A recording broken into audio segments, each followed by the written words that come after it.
Nice. Penyanyi Tiara Andini akhirnya terjun ke dunia akting. Belum lama ini, pelantun merasa indah ini membintangi film layar lebar yang berjudul My Sassy Girl. Film ini menjadi pengalaman pertama berakting bagi Tiara Andini. Dikutip dari Warta Kota, Tiara Andini masih merasa tidak percaya atas pencapaiannya itu. Tiara Andini dan Jeffrey Nicole diketahui hadir di acara Falcon Showcase 7 film tahun 2022 di bioskop 21 Epicentrum Walk Kuningan, Jakarta Selatan.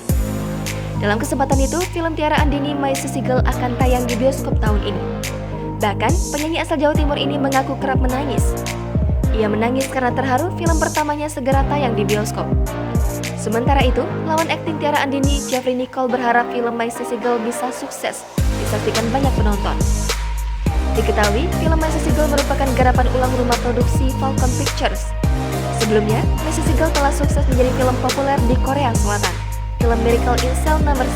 Film tersebut juga populer di industri film Korea Selatan. Melalui garapan film My Sassy Girl ini, Falcon Pictures terpacu untuk lebih semangat lagi memproduksi film-film lainnya.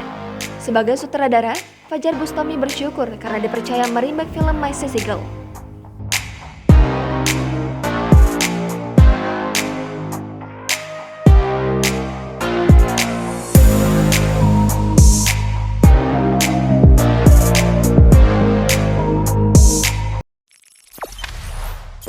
Jangan lupa subscribe, share, komen, dan like ya.